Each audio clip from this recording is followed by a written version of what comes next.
दोस्तों नमस्कार, स्वागत है आपका द पॉलिटिकल टेस्ट में और मैं हूं अजय सिन्हा। दोस्तों कई बार फिल्मों में आपने देखा होगा कि जब आरोपी से पुलिस वाले पूछते हैं कि बताओ आखिर सच क्या है, तो वो आरोपी बार बार यही कहता है कि मां कसम मुझे कुछ नहीं पता, मैं कुछ नहीं जानता हूं, मैं तो निर्दोष हूं। पुलिस वाले फिर पूछते हैं, आरोपी फिर कहता है मुझे कुछ नहीं पता, और जैसे ही पुलिस वाले कहते हैं कि ठीक है अब तुमको 3rd डिग्री दी जाएगी, रट्टू तोते की तरह आरोपी बता देता है कि वारदात में कौन था और वारदात को कैसे अंजाम दिया गया। इस पूरे मामले का इलेक्टोरल बॉन्ड और एसबीआई से कोई मतलब नहीं है, ये तो मैं ऐसे ही कहानी सुना रहा था। अब आते हैं आज के टॉपिक पर। दोस्तों कल तक जो एसबीआई सुप्रीम कोर्ट में ये कहता थक नहीं रहा था कि इलेक्टोरल बॉन्ड पर जानकारी देने के लिए हमें 30 जून तक का समय दे दीजिए, क्योंकि उससे पहले हम जानकारी दे नहीं सकते हैं, डेटा मिलाने में बहुत समय लगेगा। लेकिन सुप्रीम कोर्ट ने जैसे ही कहा कि अवमानना की कार्रवाई के लिए तैयार रहो, नहीं तो कल तक यानी 12 मार्च तक 5:30 बजे शाम तक अपना पूरा डेटा चुनाव आयोग को सौंप दो, तुरंत गेम पलट गया, माहौल बदल गया। एसबीआई ने आज इलेक्टोरल बॉन्ड का पूरा डेटा 5:30 बजे तक चुनाव आयोग को सौंप दिया है। दोस्तों पूरा डेटा उठा के सौंप दिया। कल तक जो एसबीआई कस्में खा रहा था सुप्रीम कोर्ट में और कह रहा था कि 30 जून से पहले तो संभव नहीं है कि हम डेटा दे पाए, क्योंकि उस पर बहुत काम करना पड़ेगा, लेकिन अवमानना के डर से, सुप्रीम कोर्ट के हंटर से, सुप्रीम कोर्ट की डांट के बाद वही एसबीआई धड़धड़ा के शाम 5:30 बजे से पहले अपना डेटा चुनाव आयोग को सौंप देता है। सोचिए पूरा मामला।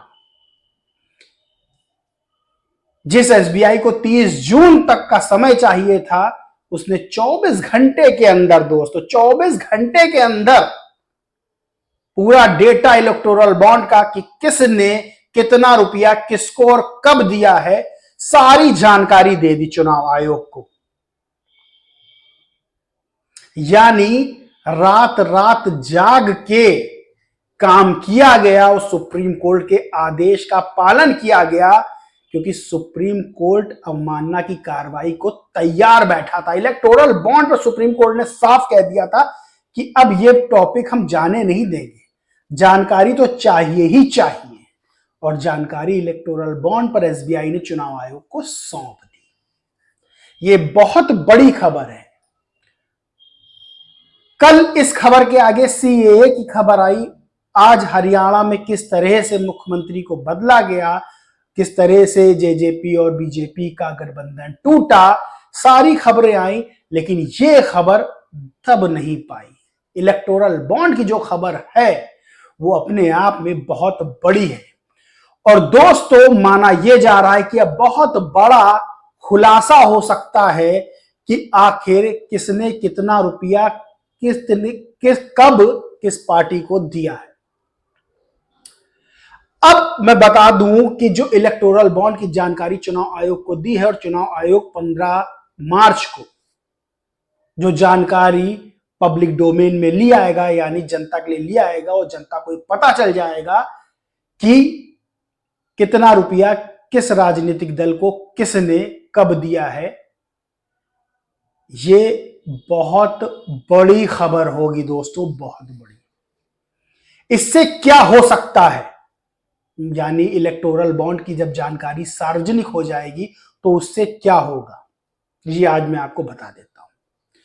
दोस्तों जैसे ही इलेक्टोरल बॉन्ड की जानकारी पब्लिक डोमेन में आएगी, यानी देश की जनता को पता चलेगा कि कितना रुपया किसने किस राजनीतिक दल को कब दिया है, उससे यह होगा कि साफ पता चल जाएगा कि कौन कौन से उद्योगपति हैं जिन्होंने मोटी रकम करोड़ों में राजनीतिक दल को दी है, और किस किस राजनीतिक दल को पैसा दिया गया है, यह भी पता चल जाएगा। और यह तो सबको पता ही है कि भारतीय जनता पार्टी को सबसे ज्यादा चुनावी चंदा मिला है। और यह चीज सच भी है कि जो सत्ताधारी दल होता है उसको चुनावी चंदा ज्यादा मिलता है। और भारतीय जनता पार्टी की सरकार तब से है जब से चुनावी बॉन्ड लागू किए गए थे, यानी चलाए गए थे। अब बहुत बड़ा यह खुलासा होगा कि कितना रुपया किस उद्योगपति ने कब किस राजनीतिक दल को दिया है।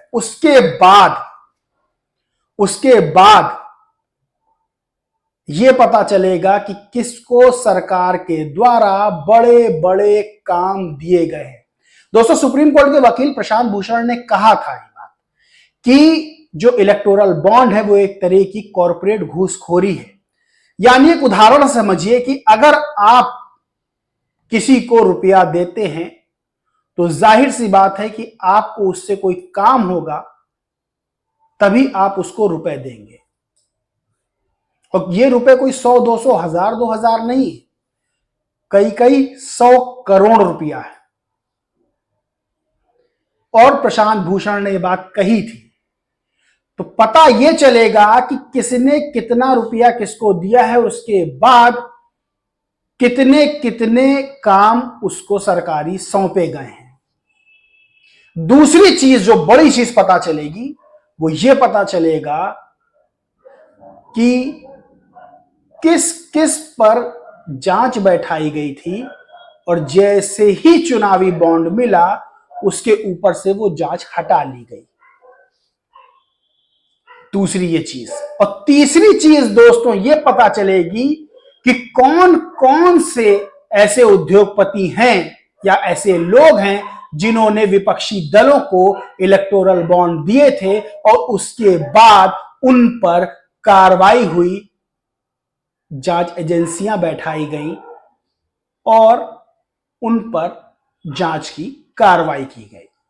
यानी ये तीन बड़ी चीजें इलेक्टोरल बॉन्ड के बारे में जानकारी सार्वजनिक होते ही सामने आ जाएंगी। पहली, कि किसे इलेक्टोरल बॉन्ड देने के बाद बड़े बड़े सरकारी काम दिए गए।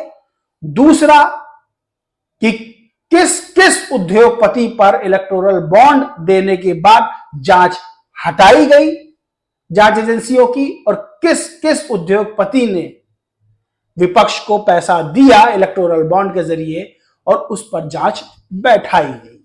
ये तीन चीजें सामने आ जाएंगी दोस्तों, ये तीन चीजें सामने आ जाएंगी। इसलिए इलेक्टोरल बॉन्ड की जो खबर है और इलेक्टोरल बॉन्ड के जरिए किसने कब कितना पैसा किस राजनीतिक दल को दिया है, उससे ये तीन पॉइंट बहुत क्लियर हो जाएंगे, बहुत साफ हो जाएंगे। इसीलिए विपक्ष सुप्रीम कोर्ट के फैसले का बहुत दिल से स्वागत कर रहा है और विपक्ष चाहता है कि ये चीज सार्वजनिक हो कि इलेक्टोरल बॉन्ड के जरिए कितने करोड़ रुपए किस राजनीतिक दल को किसने और कब दिए। आप सबको बता दें कि इस समय देश की सबसे अमीर पार्टी भारतीय जनता पार्टी है और यह बात सच भी है कि जो सत्ताधारी दल होता है तो बड़े बड़े उद्योगपति वो सत्ताधारी दल से जुड़े रहना चाहते हैं, यानी चुनावी चंदे के रूप में उनको सत्ताधारी दल ज्यादा बेहतर नजर आता। उद्योगपति खूब मोटा पैसा सत्ताधारी दल को देते हैं और जब वो पैसा देते हैं तो इसी मंशा से दिया जाता है पैसा कि आगे चल के हम सत्ता में बैठे लोगों से अपने काम करवा सके। इसीलिए विपक्ष ये आरोप लगा रहा था कि एसबीआई डाटा जो है वो नहीं दे रहा है, उसके ऊपर किसी का दबाव है। किसी का दबाव से मतलब विपक्ष का ये था कि सरकार दबाव डाल रही है। लेकिन अब स्टेट बैंक ऑफ इंडिया ने पूरा डाटा चुनाव आयोग को दे दिया है। 15 तारीख को ये डाटा सार्वजनिक हो जाएगा। और बड़ी बात यह भी है कि जो सरकार का रुख रहा है चुनावी चंदे को लेके, तो सरकार पहले ही कह चुकी है, बीजेपी सरकार, मोदी सरकार पहले ही कह चुकी है कि चुनावी चंदे के बारे में जानने का अधिकार देश की जनता को नहीं है। इसके इस बयान के बाद भी विपक्ष ने हंगामा काटा था और यह कहा था कि मोदी सरकार की मंशा ही नहीं है कि चुनावी चंदे के बारे में जनता जाने। लेकिन अब क्लियर हो गया है सुप्रीम कोर्ट के आदेश के बाद कि चुनावी चंदे के बारे में देश की जनता को पता चलेगा कि एक एक रुपया देश का आखिर जा कहां रहा है, कौन उद्योगपति किस राजनीतिक दल को कितना रुपया दे रहा है। ये बड़ी खबर है दोस्तों। सीएए उतनी बड़ी खबर नहीं है। हरियाणा में मुख्यमंत्री बदला, ये उतनी बड़ी खबर नहीं है। बड़ी खबर है चुनावी चंदा यानी इलेक्टोरल बॉन्ड की जानकारी एसबीआई ने जो चुनाव आयोग को दी है, बड़ी खबर यह है। और 15 तारीख का इंतजार है जब 15 मार्च को चुनाव आयोग वो पूरी जानकारी सार्वजनिक कर देगा। इस बारे में दोस्तों आपका क्या कहना है कमेंट करके जरूर बताएं। वीडियो कैसा लगा ये भी बताएं। वीडियो अच्छा लगा हो आपको तो लाइक करें, खूब शेयर करें जिससे जानकारी दूसरों तक भी पहुंच सके। और चैनल को सब्सक्राइब नहीं किया तो सब्सक्राइब करें और बेल आइकन दबाना बिल्कुल ना भूलें। जय हिंद, जय भारत दोस्तों।